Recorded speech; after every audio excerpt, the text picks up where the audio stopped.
Traders, how are we? I hope everybody's doing well and of course having a great trading week. Thank you for the feedback on last week's video. Well, tons of you getting in and involved in some of the opportunities we highlighted.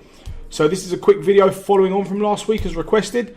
I'm going to run you through the majors as I believe they're the main focus as we speak right now. There are a couple of cross pairs that are moving just on the base of euro pushing higher, pound having a burst higher this morning.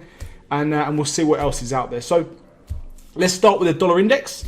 As we can see, price last week we highlighted that we're entering that daily phase 2 move, which was in and around this area here, where we can identify that change of sentiment. Now we see a strong push down after a move that's exaggerated a lot higher. So naturally we're due this phase 2 pullback. It's very important as a trader that you identify what's going on in this phase 2.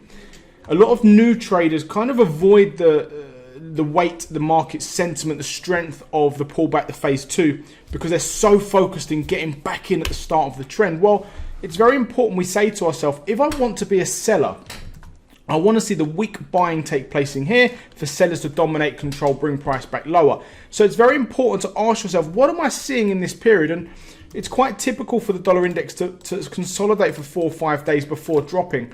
And that's exactly what we're seeing.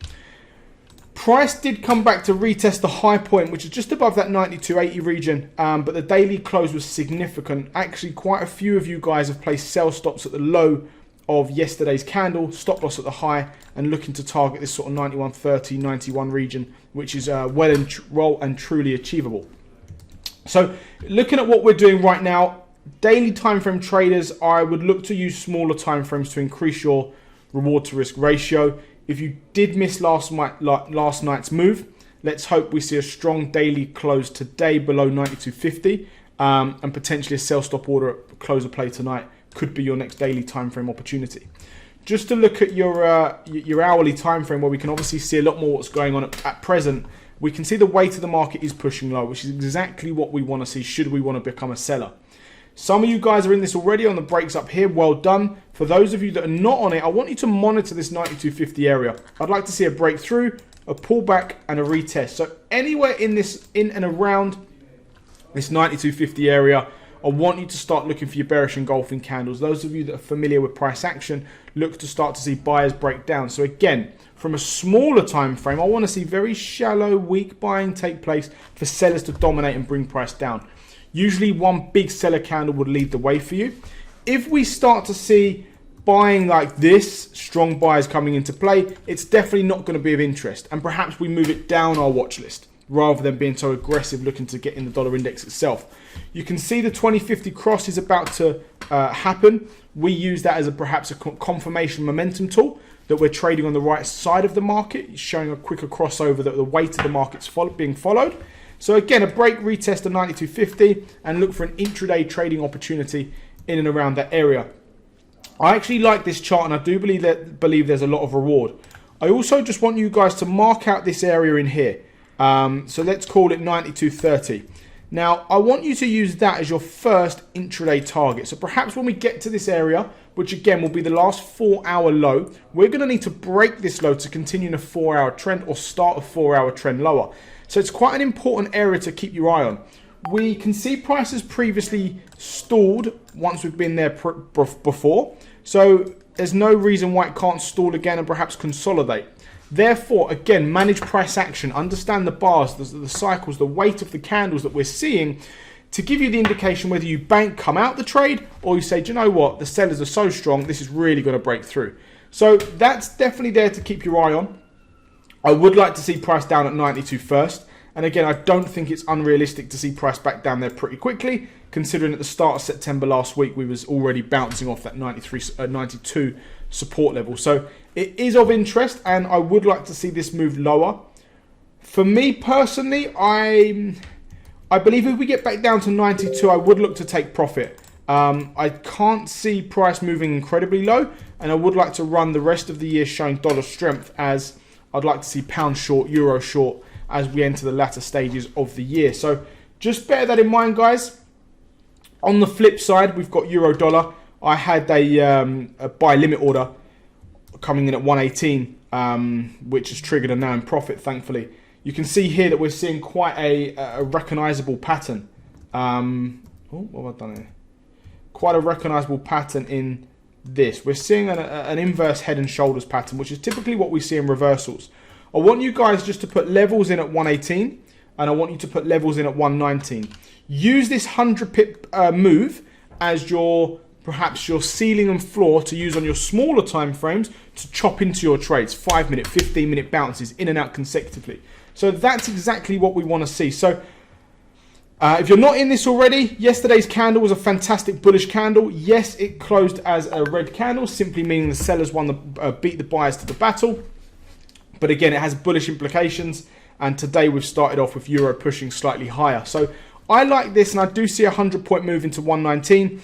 In fact, what I'm going to do as we speak, I'm just going to put my take profit just below 119 in case we do see an impulse move there in the next couple of days, and perhaps I'm away from the charts, away from the PC. So that's what we're going to be looking at now for a 100-pip move. When we get there, and as you can see, look, price was rejected 119 previously. It's rejected the 200 moving average. And we can see this multiple times in recent moves over the last couple of days, in fact. So that's our intraday target. Should buyers be incredibly strong and we break 119, we may look to add into positions, but it'll be only using the profit that we've already accumulated from entering early. When we run to the later stages of trend, we want to minimize our risk, as we can fall into areas where the market can show exhaustion, extreme strength starts to drop out, and naturally we enter at a high point, market pulls back. It's typically a common problem that new traders have, entering far too high into the move. So here, guys, we can look at a 100-point move into 119, and then we'll adjust price action and see what it's up to as we get there. We can never guess. Price action's the only mover. It moves first in this industry, so we rely on what the candlesticks show us. And as traders, we learn to have the ability to adapt and manage trades to the best of our ability. But as I said, I would like to see price up here for some big sells towards the back end of the year. Pound is one of them. Now look, guys, what I want you to do, I want you to mark out a couple of levels where if price gets this high, I want you to start to think about how you can enter aggressively short. So I'm going to put a level in at 141 for you guys. And I'm going to put another level in at 140. Now, anywhere in here, we'll start to know again by price action. If buyers start to drop out, or we get up to 141 and buyers start to flake out, I want you to look at shorts, and I want you to run them into the back end of the year. Subject to price action. Again, it's the only leader in this market, and you all need to do your own analysis and, of course, risk manage. But what I'll be looking at is when price gets to 140, 141, I'll be looking at short. So have this on your watch list, guys. It's a potential opportunity that can give us very high reward at the back end of this year. So saying that, we're only at 138.70 as we speak. So we've got to do a little bit of work to get up to this 140, 141 area. So where we're currently positioned, I do see price pushing higher. I love that we got this low in here. Unfortunately for me, I didn't take it simply because we were just tucked behind that 138. And look, we've used it as support so many times over the recent couple of weeks. So for me, there was too many reasons not to take the trade, then to take the trade. And even since then, price action hasn't been great. So we can start to see that the daily market is picking up slightly. You can start to see these lows forming and, again, showing signs that we are moving a lot higher. So I'd like this current move here to come up and create a new high. That will give me 2 complete cycles in an uptrend. And then I want to see the market push on.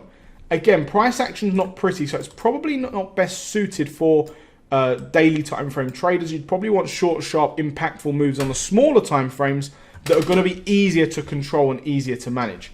Again, we're now above 138. We can see here that price has rejected this area multiple times, so it's not of interest right now. If we get up and above, I will then adapt, pull back, entry, and look to take this market back up to that 140 area where I believe price can get to. If we get in and around that area, let's look for some shorts back down. 141 would be a great place to sell from.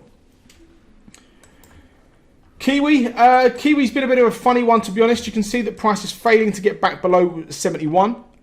Kiwi has been one of the strongest currencies last week, and it shows that it is remaining strength. Even the way that the dollar was priced, Kiwi's still holding higher. So 0.71, again, an area of interest. But we're just seeing that battle at the minute. where we've had sort of the similar currency strength, it's not really accumulated any sort of moves at all. So anything above 0.71, we can remain on the buy side. Just to show you this hourly time frame, it's horrible to trade. So for me to want to take a trade, I want to see a 4-hour cycle. So I'd like to see price above here. If I can break these recent highs and I see a bit of dollar strength, then I may look to get in this move, take it up to 73, which could be an area of interest. And then again, let's get as high as possible, potential shorts for the back end of the year.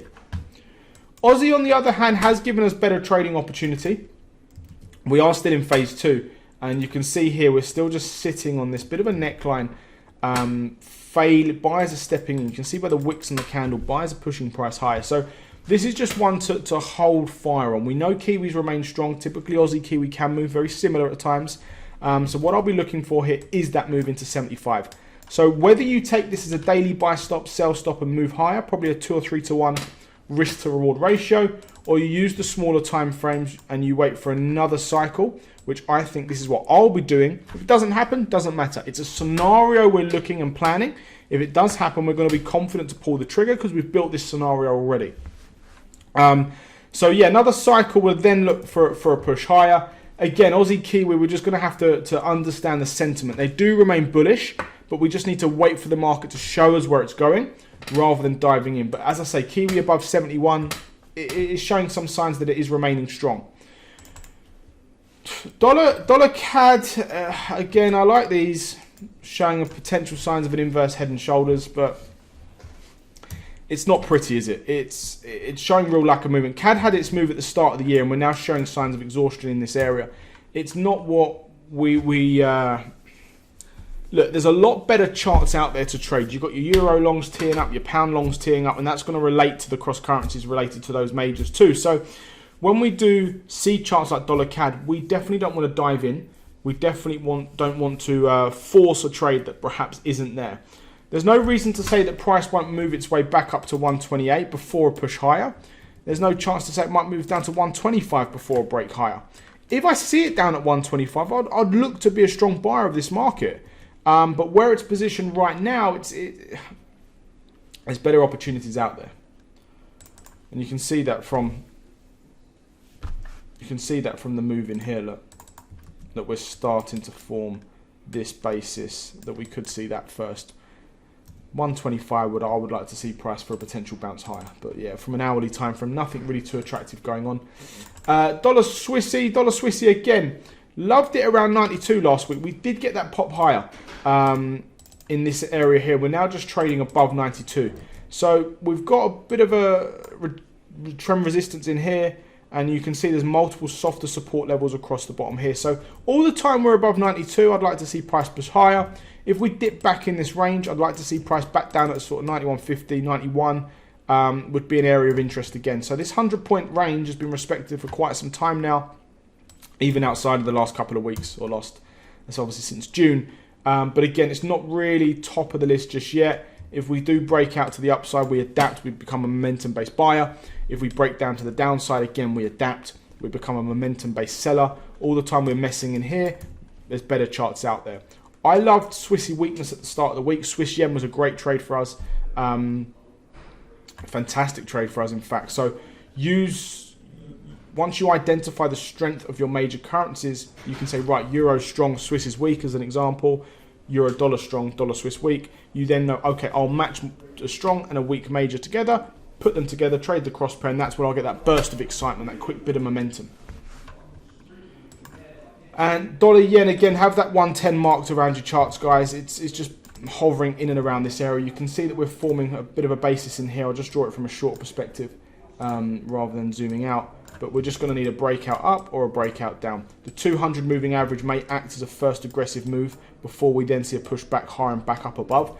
But there's other markets again out there that are more attractive. So the main focuses are obviously your pounds, your euros right now, and that relates to the cross currencies. Aussie did remain incredibly strong this morning. So if we see agreement throughout the European US session, then Aussie strength could be a short, sharp move throughout the afternoon too.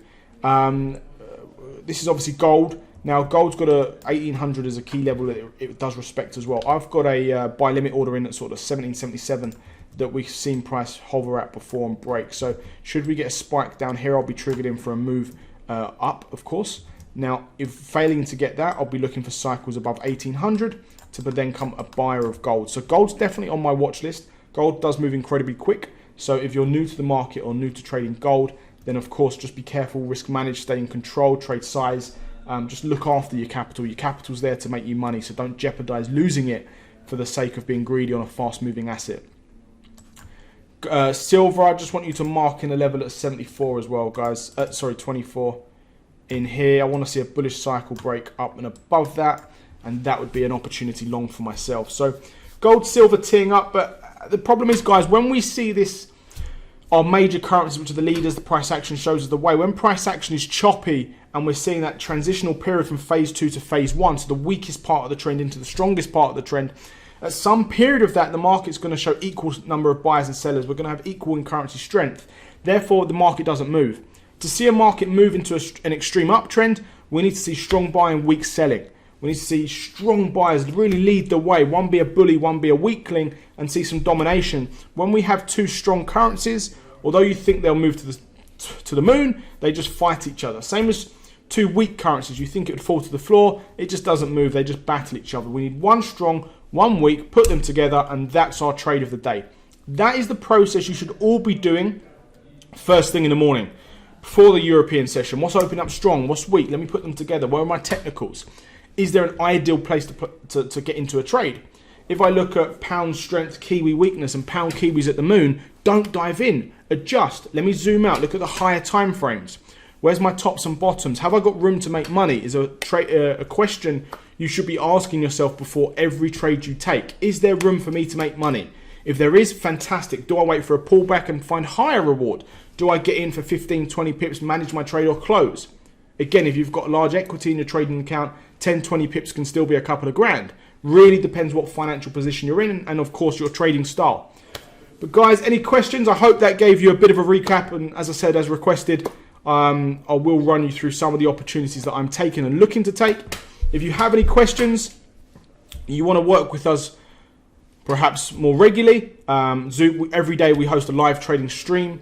One of our traders will be analysing, looking for trades, placing trades. It's a great way to copy routines, learn different analysis techniques and strategies, and from a variety of trades with all different trading experience. So guys, get in contact if you do have any questions. We have a fantastic event lined up in Manchester today. So for those of you that are there, I hope you have fun. And of course, we've got an event in London on Thursday, live trading day all day. So guys, thank you for tuning in. All the best. Take care. Have a great week.